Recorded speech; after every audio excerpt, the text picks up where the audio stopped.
How long does it take to beat off? 6 to 8 hours if you're thorough.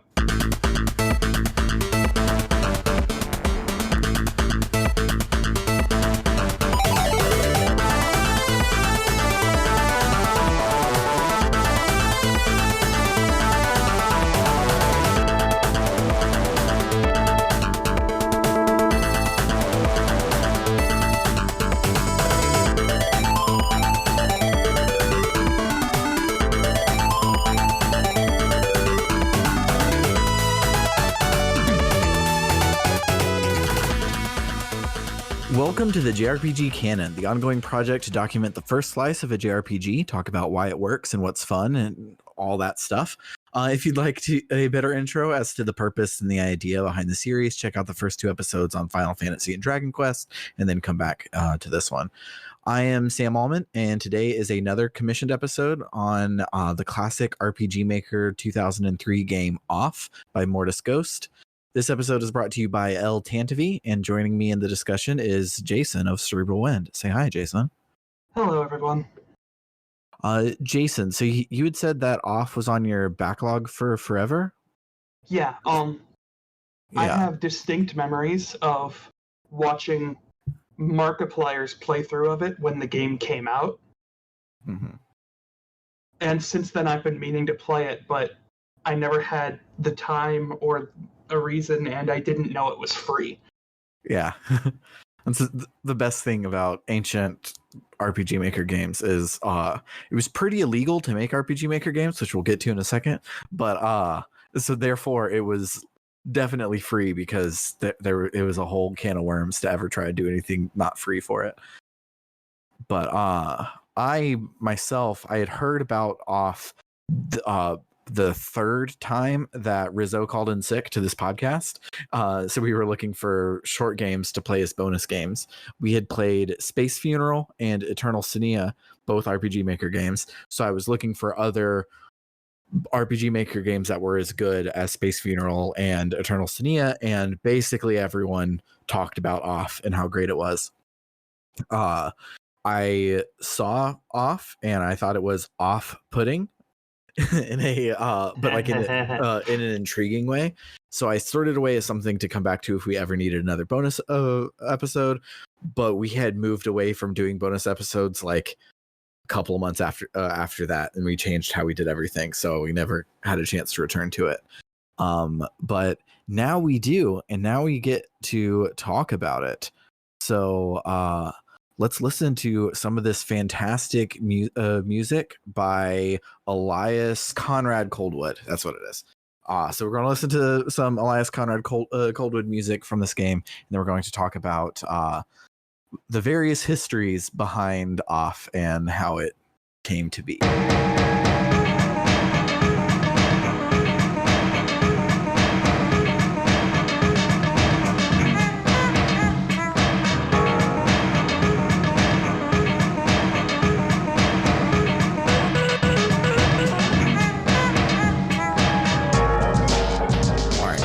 This game's made with RPG Maker 2003, and it's kind of hard to talk about RPG Maker games without talking about the engine in which it's built. Oftentimes, the engine doesn't affect the game. Like, people say Unity games suck, and then you'll be like, oh, such and such game was made in Unity, and they'll be like, that one doesn't count. But it usually doesn't actually matter. It's just the building blocks that you build the game out of. But RPG Maker games have such a deep DNA and through line between them that like they all feel like they're from the same series because they're all made from the same engine. So we couldn't really discuss Off without discussing all of the stuff that is RPG Maker game. And so Off will basically be our representative member of all of the weird experimental RPG Maker games of the 2000s, of which there were plenty to choose from. But before I can tell you that story, I have to tell you this story. So RPG Maker is a series of programs that got its start in 1992 on the PC-98 computer with RPG Tsukuru Dante 98, or maybe earlier. The Wikipedia article says that there were more RPG creation programs by ASCII, the developers of RPG Maker, dating back to 1988, but their source on Wikipedia is a print article, which, as you guessed it, if you listened to the last episode, is out of print. So who can say if it's accurate or not, because there's not a copy of that article online. But either way, it had several follow-ups. The most important one being the first most important one being RPG Maker 95. RPG Maker 95 was the first RPG Maker for Windows computers. And importantly, it was the first one to be pirated, cracked, translated, and distributed amongst the Western world. It was first done by the group Kanji Hack, but they got a cease and desist letter and they took their version of it offline. But it was only missing from the internet for a short bit before Russian programmer Don Miguel produced his own translation for RPG Maker 95 Plus, and then later RPG Maker 2000, and then after that RPG Maker 2003. I personally found out about RPG Maker back with RPG Maker 2000, and I was using it to make my own games for like school projects and stuff way back in middle school. When RPG Maker 2003 came out, it blew the roof off this sucker because it had side view battle system, so it was more like a Final Fantasy and less like a Dragon Quest. So it was finally able to make quote real games, according to me, the middle schooler of the time. Nowadays, I'm like, man, the animation system in RPG Maker 2003 kind of sucks ass, and I wish that it wasn't here and it was just first person. So if I were to go back, I would probably pick 2000, not 2003. So the wonderful thing about RPG Maker is that it lets you make very detailed and complex games without needing to know any coding whatsoever. You can just plop down a sprite, set their interact to be on button press, give them a say command, and then suddenly you have an NPC in your game, and it just was a couple of button clicks to make it happen. The unfortunate thing about RPG Maker is that it allows you to make very detailed, complex games, but you really can't do any coding whatsoever. All you can do is plop down a sprite, set their interact to be on button press, and give them a say command. You couldn't code custom behaviors or systems very easily because the systems didn't let you tinker under the hood too much. It was technically possible. There were, I remember one of them, it might be 2003, it might be XP, used the Ruby programming language, so you could get in there and just program in Ruby, but the on-ramp was not a ramp. It was click buttons and figure it out, and then code in a complex high level language. And that it was RPG Maker XP. I know because a group of friends of mine and I are using XP with the Pokemon Essentials toolkit to make a Pokemon game, which also codes in Ruby. Yeah. And so getting to do anything beyond just pressing the buttons was really, really, really hard. So a lot of people didn't mess with it. But this like counterculture can exist when you have heavy restrictions on things like EDM, dance music. Those kids that are super into it will talk about like, oh, that's not dubstep because dubstep has to be on these certain beats and do these certain things, and that's what makes it dubstep. If it sounds like dubstep but it doesn't do this, it's actually clubstep or whatever. I'm not actually up to date, but I remember having a conversation with someone in college about it. I'm like, why would you restrict yourself that much? But when you restrict yourself that much, you have to be extra creative and kind of weird to like get gold from them hills. And so to even know about RPG Maker back in the day, you had to have been incredibly online for the year 2000, and then to make any games you had to pirate the engine and get the illegal English translation, and then to do anything cool with the engine you had to get super creative because it was so constraining. So the scene was very cool because it kind of had to be, because it was all people who cared about it so much that they had to jump through all these hoops to do anything with it. So I looked up earlier the there's some wiki that lists like all the recommended RPG Maker games that you should check out, and apparently there are some fairly normal fantasy RPGs made with the system, but my history with it, because I was there, which is weird to have an JRPG Canon episode where I'm a primary source, but I remember all weird, silly bullshit things, because like if you made a Final Fantasy or a Dragon Quest, it would be very samey. So the only way to do something like unique with your own voice would be to find ways to subvert that. And so most of the games that I was familiar with at the time, and all the ones that I look back on fondly, are weird things that kind of have a conversation with the engine itself and people who know about the engine and its quirks and intricacies. Because at the time when these games were coming out, the only people who were playing RPG Maker games were the people who were making RPG Maker games, because it was such a small little like punk scene, basically. So this is all that I remember from back in the day. I was also a dumb middle schooler at the time, so there were probably a lot of normal RPG Maker things, but all the ones that I found out with were little weird freaky things, because I'm a weird little freak. There were a lot of games like Yume Nikki, Lisa, To the Moon, Barkley, Shut Up and Gam Gaiden, Chapter 1 of the Hoops Barkley saga. They were all games that I was aware of, and they were using RPG Maker in various ways, but they were being weird about it and not really making an RPG Maker game. So the idea of what an RPG Maker game is weird, because it's not like, it's almost never a quote unquote JRPG. It's all something weird.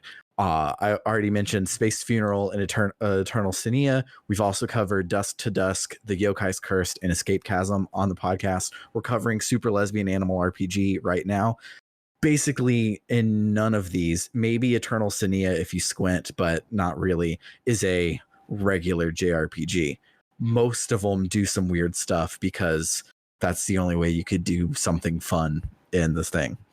But that leads us to Off. Off was created by Mortis Ghost, with music by Elias Conrad Coldwood, both of them from Belgium. I found an interview with Ghost and Coldwood on brainplaguerewind.tumblr.com, which is a fan site for Off, but the Tumblr that they retweeted it from has deleted their account, so I couldn't trace it all the way back to the source. The interviewer in the text identifies themselves as I Want, so that's as close to citing the source as I can get. But in the interview, Ghost says that he was given a pirated, burned copy of RPG Maker by a friend for a birthday present, and so he had been making games with it ever since 2001 or 2002. But he says that they were just lame, heroic fantasy stuff with like time traveling dinosaurs. But then around 2005 or 2006, Ghost started working on what would one day become Off. And he showed his classmate, Coldwood, what he had done so far. And Coldwood offered to handle the music and sound effects for the game, because he thought it was really good. And Ghost accepted his offer because he was a fan of Coldwood's smallish music career. He thought that Coldwood was super duper talented. Coldwood was a singer in a folk punk band, but he got kicked out for reasons that he doesn't go into in the interview.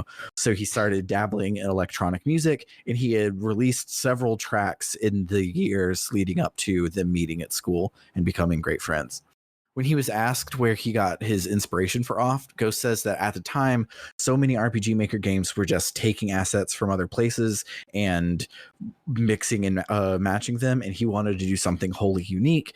So he played to his strengths and went to something simplistic: bright colors, simple shapes, and sketchy designs based around the scribbles in his sketchbook, the most recent of which were a cat and a baseball player. This abstract idea quickly started falling together to have a more solid outline and plan, and then became the Off that we know and love today.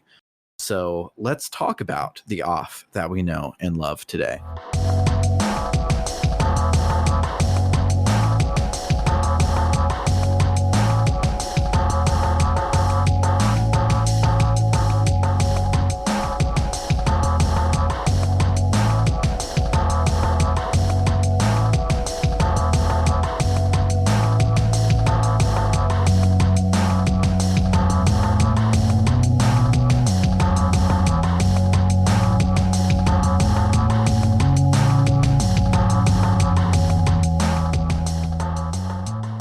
So when you load up off, we will be talking about I think it's 3.0 translation of the game. It relatively recently came out, like in the last 5 years. The original game came out in 2008. The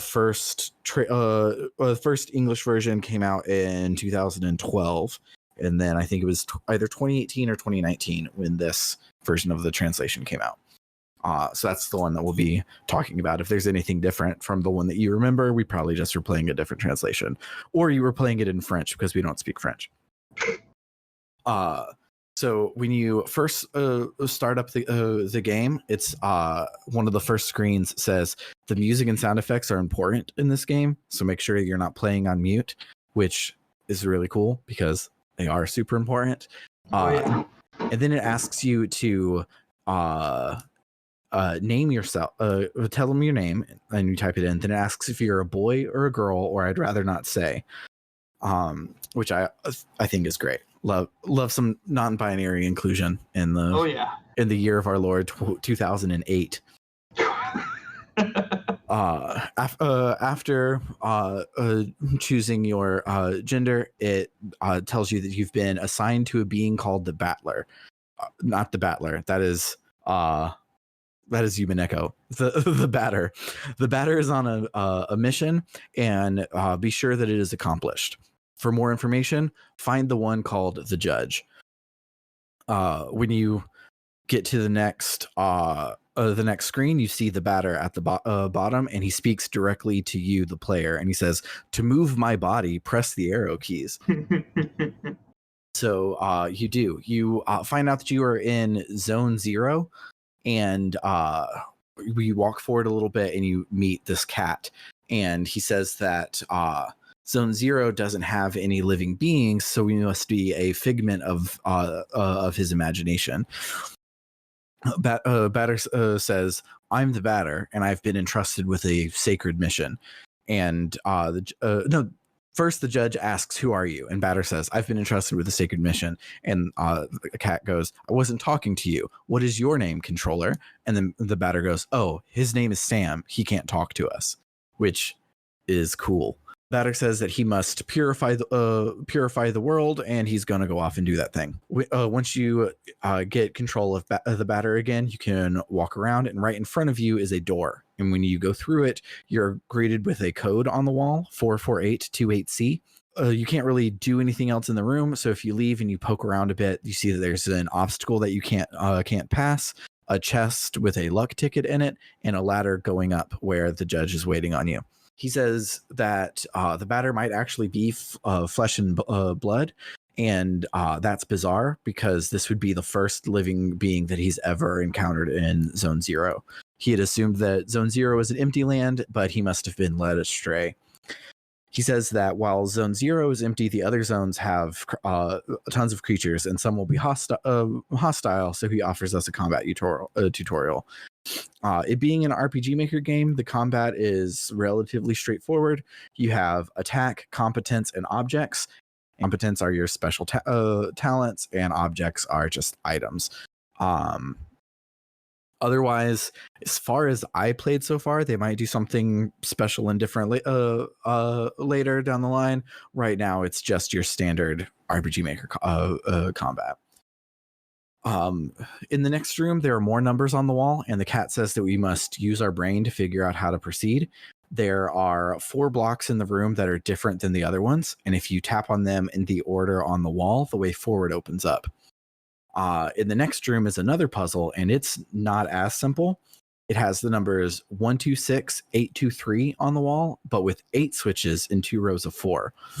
So this one requires you to number them in order, 1, 2, 3, 4, 5, 6, 7, 8, and then select the ones that correspond to the numbers on the wall in sequence. So it's a different way to input the code than it is in from the previous room. Then in the next room, it has a grid of 10 squares laid out like a T9 phone pad. So 3 by 3 with 1 on the bottom. But there are no numbers on the wall. But if you number them like you would on a T9 keypad and press the code from the first room of the game, it will open up the door and you can move on through. In this room, there is a floating red cube. The judge informs us that this cube is different from the rest because it's red. Inspecting the cube will allow us to save our game, and it restores our HP and competence points. It also allows us to return to nothingness, which we do, and we're brought to a creepy world map question mark. The question mark is on the screen, and the background music for the world map is a bunch of random whispers over and over again, and it's really cool. The map itself is a super crushed, compressed image of what seems to be flowers, maybe, and inspecting the various centers of the flowers will pop up the name of the places you can go to. You have zones 0, 1, 2, 3, and the room. If you investigate any of them, it says you need an adequate Zodiac card to enter, except for zone 1. It'll let you in. So we go to zone 1.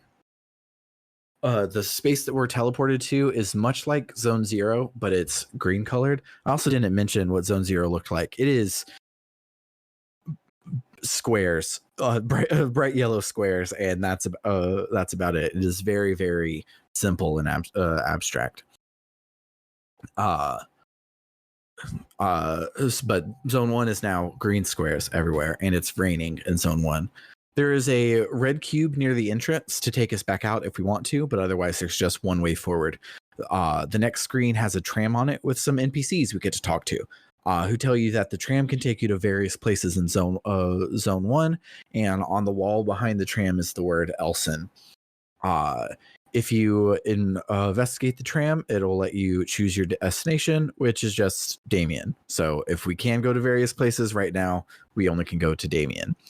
So we ride the tram to its destination, which is a similar tram platform that has a sign that says Damien on it. The NPC nearby tells us that tram 2 hasn't been by in a long time. Continuing on, we find that we are in the smoke mines. An NPC in a miner's hat stops us and asks us if we're there to join them, and we say no. We're the batter, and we're here to exterminate the impure spirits. The miner asks us if we're a prophet or maybe a man of belief, and the batter responds, something like that. The miner asks us who sent us, and the batter says, no one sent me, but I'm being controlled by Sam. And the miner says, I don't know him. He must be a member of the superior personnel. That means that our requests have been approved. Come on, I'm going to explain your task.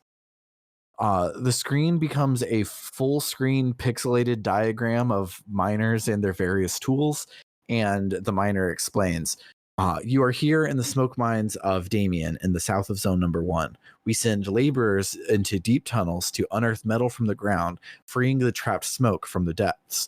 They put some of it into bottles, which the queen sends to other zones. The rest of it flows free and forms the air that we breathe. It is an essential element, the first among the 4 elements, because without smoke, people would have nothing to breathe. The batter asks where the impures are, and the miner says that there are specters in the mines and that they're getting more and more aggressive. But it's best if the batter doesn't go in there because of regulations. No visitors to the smoke mines. But one of the other miners was in the Annex mine recently, and he saw something weird, and hey, maybe it's the leader of the Spectres, and maybe if you kill the leader of the Spectres, the rest of the Spectres will disappear. The batter has no further questions, so we just head off into the Annex mine. Inside, we meet the judge again. He's not the leader of the Spectres, but he knows where the one that we might take for an ectoplasm could be found, and it's right there. It's a ring. Yeah, it's a floating ring, and the judge says that it is a spherical add-on, but he was unable to bind it, but maybe the batter can. So we investigate it, and add-on Alpha joins us. The judge is perplexed, but he tells us to use it to the best of our ability. The batter asks if the leader of the Spectres in here, and the judge says that this ring was the only thing that I saw in here. So we head back out of the mine, and we tell the miner that the leader wasn't in there, so he decides that this must be a special circumstance as outlined in paragraph 5, so he can let us in, even though it's against regulations. We enter the mines, and the batter takes control of himself, and he walks up and says, show yourselves, corrupted children. I am the voice of forgiveness that will eliminate your ill-fated forms. They show themselves, and the batter is surrounded. I've noticed almost every time in my notes I've written the battler. Go read Umineko, folks. It's great, and then it will ruin your brain. So the batter is surrounded, and he says, "Prepare yourselves to receive my judgment." And then we have our first fight of the game. It's against a bunch of these ghosts, but we dispatch them pretty easily. Then we have the rest of the dungeon to explore. There are random battles here, and the specters you run into are creepy as fuck. Oh, and, yeah. I don't like it. No. I floating heads. I like it because it's good and interesting. I don't like it because it's spoopy. Yeah. It's like floating heads. Yeah, so various specters you run into, they're not all here, but it's throughout the thing. I didn't take note of everyone. You have like floating heads. You have later there will be some dudes whose heads have like shot off in a shower of blood that is bigger than the screen. We have weirdly long, gangly, like cat horse demon monsters. Oh god, yeah. A lot of great character design here, and there's ones that look like weird gangly iguanas. Mm-hmm. So yeah, eventually you'll find your way above ground. There might be a way to actually go and like fight actual specters in the mine, and maybe I did things out of order because I definitely didn't investigate all of the mine. I just found my way outside and said close enough. This is the one time in my whole life that I didn't thoroughly explore a dungeon, so maybe I missed something. But eventually you do find your way above ground where there an NPC is there, and he asks if we've been killing specters, and he tells us to go kill the specters in the cow sheds. Here in the farmsteads, they're tasked with cutting livestock into two and extracting the metallic rocks within. All of the metal of poor quality is discarded, forming the ground, and the rest is purified and processed to create objects. The rest of it is shipped to other zones so that they can have land to walk on too. It's an essential element, the first among the four elements, because without metal, people would have nothing to walk on, and they would sink and drown. I'm starting to sense a pattern. The batter says that he must cleanse the mines first, but the guy is like, please, the cow shed is right over there, and the inspector is coming soon. So the batter says okay, and we go and kill the specters in the cow shed. As we go to leave, the inspector shows up. He says that no one can kill specters except for the queen's men, and so the specters are going to kill the batter. The NPC asks, well then, who can kill the specters? And the inspector says, I could have done it, but you don't deserve it. Take care of your own problems. He leaves in a huff, and the batter comes out of the cow shed and asks who that was. The guy says, oh, that was the inspector. The batter says, a specter? He's evil. I must purify him. The NPC begs us to just go purify the mines first. Their repeated insistence for me to purify the mines, and I didn't explore it fully, makes me think I might have actually missed something, but maybe I didn't. Back into the mines we go, where we continue to explore until we eventually meet Zachary, the items merchant that every game needs. Past Zachary, we find an NPC who is surprised that we come from the smoke mines because there are so many specters. The batter asks where he is, and he's at the plastic administrations of Sachihara in the north of Zone 1. Their work consists of filling in forms. Afterwards, they package them and wrap them up with string to send them to the courier service. There, they ship the packages, and in exchange, they receive parcels full of plastic. There's a lot of liquid plastic that forms our lakes and oceans, and then there is solid plastic used to make various objects. It's an essential element, the first among the four elements. Because without plastic, the world would be limitless, and people would keep walking and walking without ever stopping. The NPC tells us that the specters come from the postal service, where they receive the packages, but no one can remember on what floor the postal service is found. So we head up into the building, and we do a couple puzzles about figuring out various codes. I'm not going to give any more hints or tell you how to solve them anymore, but the judge is on the roof, and he'll give you a hint if you can't figure it out. When you get to the end of the post office, the inspector is there, and he slays the specters for you. He guesses that the batter is the leader of the specters, and he curses them for all the trouble that he's caused. And when the batter tries to explain, the inspector just runs off, and the game informs us that we can now ride the tram to Alma. When we get to Alma, there's a puzzle about memorizing things about various flyers. And then an NPC tells us that here the rivers of meat flow freely. Their work consists of pouring this meat into bottles before the fountains overflow. The meat is then sent to everyone in Zone 1 and to the others. It's an essential element, the first among the 4 elements, because without meat, people would have nothing to eat and they would devour each other. He asks the batter why he's there, and Battler says, I'm here to liberate them. And then he says, can you liberate me first? And then fights us. We then go around this area and we find a bunch of NPCs who ask for us to kill them so that they don't have to become specters, which is rough. Then we have quite a few memorization puzzles that we have to do, and then we make our way to the inspector himself. And we get to ride a duck. We do get to ride a duck. He's shocked to see us, and the batter says that he's there to purify this zone, and we fight the inspector. And he's hard. Oh yeah. This game has an auto battle, and the judge tells you not to use the auto battle early on, but you can use the auto battle for basically every fight up until now, and it's fine. There's nothing wrong with that. Like, it's piddly easy. And then this boss is super hard. He has like 20 times, if not more, the health than the hardest thing that we fought so far. I was sitting there trying to do math during the fight to see how much damage I had dealt, but this game has a very early Final Fantasy's combat system, so if you don't take an action, you're just going to get walloped before you know what hit you.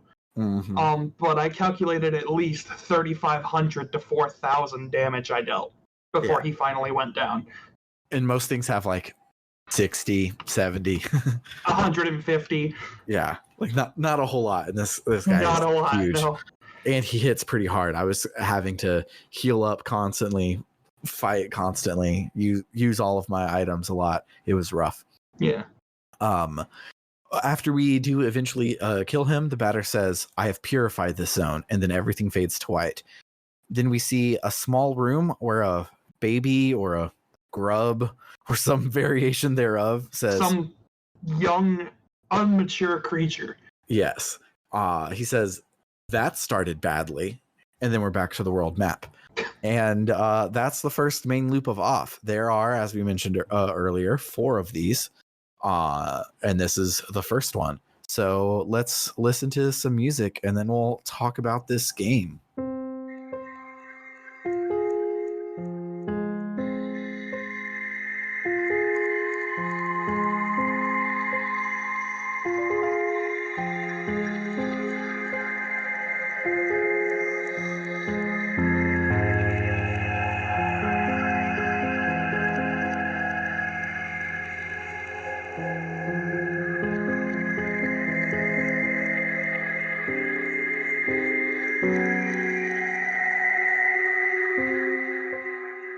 All right, so this game owns. It's really unsettling, and not in like a spooky way, but like in a French way. And like as I was writing my notes, I was just getting very like skin crawly about playing this game. Like, it's nothing like actually scary or actually gory or spooky or anything. It just doesn't sit right, and it feels off. It feels off, exactly. But yeah, it's fantastic. The music is fantastic. The sprite work is interesting. Well, the sprite work is very good. The battle art is very interesting. I don't know if it's good or not, which means it's probably great. a lot of good art. If you can't tell if you like it or not, it means it's really awesome. Yeah. So like on the main podcast right now, we're playing Super Lesbian Animal RPG, and they do so many things with the RPG Maker system to make it their own, and it like takes it and bends it over its head. And this game definitely doesn't do that. It just is weird, and it focuses on puzzles and weirdness and writing, because the game stuff wasn't really there yet in 2003. That was a very common refrain of these older games. And like I mentioned To the Moon earlier, To the Moon doesn't use the battle system at all. It's basically a visual novel that uses To the Moon is such a beautiful game, though. Yeah, it's fantastic. And I cried multiple times playing that. But yeah, this game is just so freaking good. It's hard to really explain. You kind of just need to play it yourself. My memorable moments on my note sheet just say the name of the main battle theme 3 times. Pepper steak, pepper steak, pepper steak. It's got such a weird, like, I saw a YouTube comment that called it a very weird schizophrenic vibe. Yeah. It's like, it feels like it's trying to push itself into a beat, but then it never does. And it's in like this weird, so very like gangly time signature. I don't know how else to describe it. It's like the song feels like it's trying to fight with itself to gain sentience. It's so good. I love that this game's puzzles are, like he said in the interview, that his some of his big inspirations were Myst. And you can tell these are Myst style puzzles where you kind of just have to write down everything that looks like a clue to something as you go along, because it'll be on the test and it'll come up later. And I have a notepad on my phone that's opened up, this titled Off Puzzle, and there's a sequence of numbers just 49826590. So I was writing my podcast notes as I was going along, and then I came across a puzzle, and I jotted down puzzle notes so that I could then go erase them and keep writing my podcast notes. But I needed to write something down so I could figure it out. Yeah. And those kind of puzzles are super fun to play completely blind and just have to figure out while you're doing it. I've wanted several times to play Myst as if it were 1998 again, and disconnect my internet access and just get a composition notebook and play through it just by writing down everything. I still haven't done it, but that I want to do that one of these days and have absolutely no spoils and just have to figure out a puzzle game like a puzzle, which is hard to do in the world of with the strategy guide is a quick Google away. Yeah, I was trying to do the same thing with Zelda Oracle of Ages, since it's on Switch Online now. I made it to like the 7th dungeon before I was like, okay, I'm lost. What do I do? But yeah, this game having super obtuse memorization based puzzles was a great way to get a lot of mileage out of RPG Maker, because all the RPG Maker had to do for the puzzle creation was hitting the space bar on the right option. All of the rest of the puzzle was just abstracted out to be in the realm of our brain, which I thought was really, really cool. Yeah, it's so good. Yeah, I also really like, so he said that he didn't want to just take assets from other places, but the main asset that he did take is a lot of those, like the miner diagram that I talked, every time somebody that talked about an essential element started talking, we got a different, like basically wood carving of various things scanned from somewhere, some book probably, but it just is weird and off-putting and interesting and good because of that. I think I will probably finish off and play the rest of the game because it's not super long, so I was about to say finish off what? But I could finish it, probably you can finish it in like 3 to 6 hours. I think it's not super 6 long to 8 at all. hours if you're thorough. So I'm probably going to go back and finish it, and then I probably won't play it again ever, but it'll stick in my brain for the rest of my life. That's kind of how Off is. It's very, very, very French in that regard. I know it's from Belgium and it's not from France, but it was a French language game at the very least. And French films were the same way. I loved watching all the French New Wave films that we watched in film school. And I thought there were a lot of cool things that they did that rewired my brain to be a weird little freak. Though, as I talked about earlier, I've been a weird little freak since middle school. But all of the weird little freak things about French film are really cool and interesting. But I'm not going to pop in a French film to watch it tonight. I'm going to pop in Jay and Silent Bob Strikes Back. And that's kind of how Off is. I want to finish it so I can have it in my brain, but it's not like its peers, Space Funeral, Undertale, things like that are very much like this game, but want to be played over and over and over again. Something about Off, just it feels like an experience, and it's an experience I want to have one time in my life. But yeah, it's good, and you should have that experience too. I do want to bring up something that happened while I was playing it. So one of my roommates was sitting in my room with me, and I was helping her make a puzzle for D&D while I was playing Off.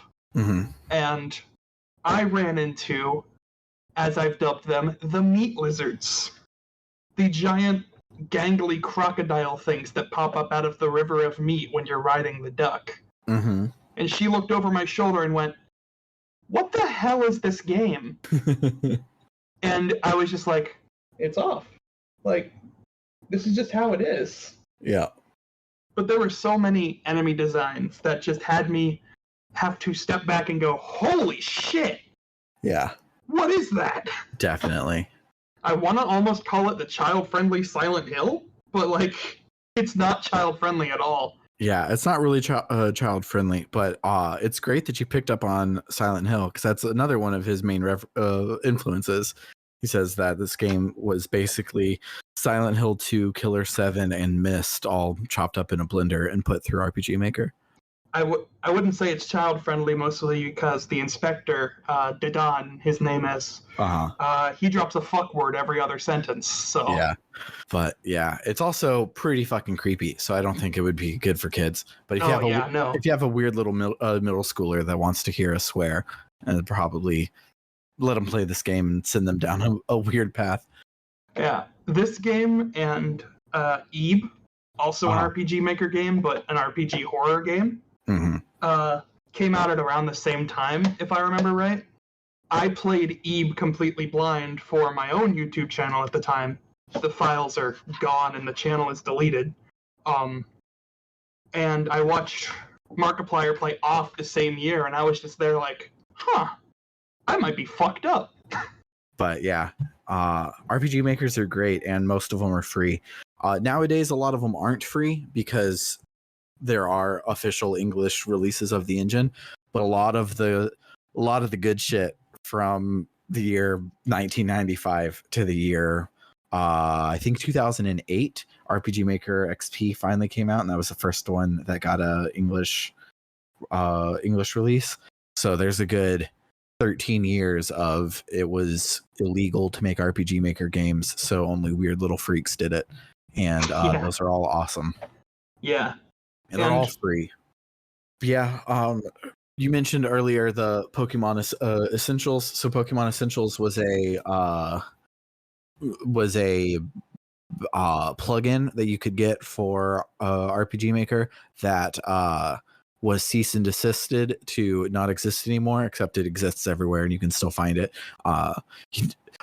Again, you got to be a weird little piratey freak to be able to make RPG Maker games, but the pride and joy of Pokemon Essentials Pokemon Uranium version is real good. So fun. And very, very much a RPG Maker game, just as much as it's a Pokemon game. I still have to beat Pokemon Uranium, but it is such a good game. Yeah. If you want to hear some more weird little RPG Maker stuff, like I said, we've covered Space Funeral on the podcast. We covered Eternal Senia. We've covered Dust to Dusk. Dust to Dusk is translated by by Brittany Avery, I believe is their last name, the translator of the Trails series. It was her first freelance work after leaving NISA, and It's good. And we're also playing, like I said, Super Lesbian Animal RPG currently, which is a more recent RPG Maker game that still very much has the bones of RPG Maker in it. And so if you go and play off and then go play Super Lesbian Animal RPG, you can watch how the system has, how it has changed since 2003 and how it has not changed at all since 2003. And yeah, I think that'll do it for this episode. I usually have a lot more interesting things to like dig in and talk about what works and what doesn't work about off, but what works is the writing. What doesn't work is the same thing that doesn't work in a lot of RPG Maker games where the battles are just kind of the same thing. But yeah, RPG Maker games are great. We will probably end up covering some others. There's a couple other like landmark ones, like maybe To the Moon, maybe Omori, maybe A Blurred Line, maybe a couple others that are super important and super cool. So maybe we'll talk about them. On mine. But just in case we never do, I wanted to fully cement RPG Maker games, because like even without games directly made by RPG Maker, there is a whole slew of might as well be a RPG Maker game RPGs like on Steam, on the Switch, etc. A lot of them by Kimco that make games that feel like they're made in RPG Maker, but they're technically not.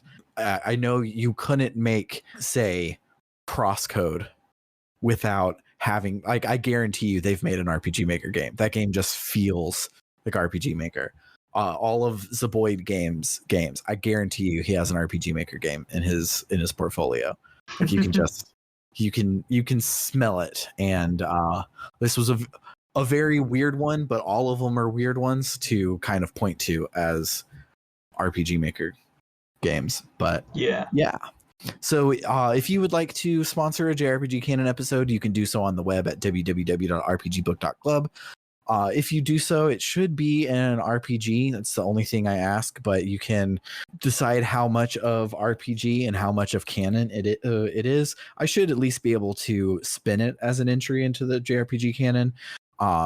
Probably couldn't spin like Micro Machines for the GBA as a JRPG Canon game, but I probably could take like any tactics visual novel strategy sort of game and make it fit.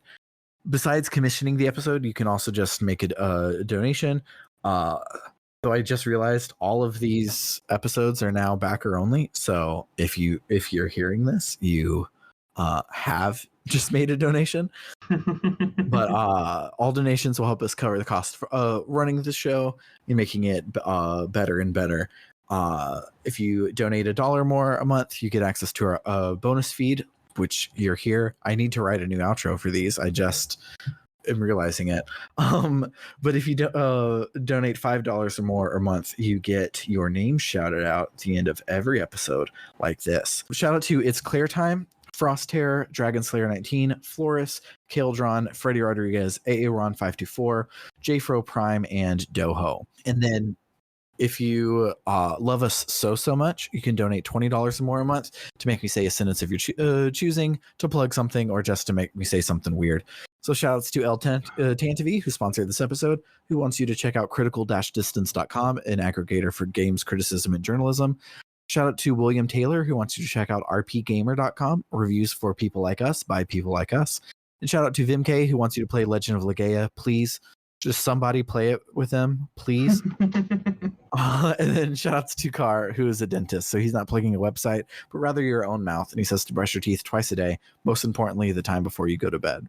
For the JRPG Canon, I have been Sam Allman. And I am Jason of Cerebral Wind. Go play some games.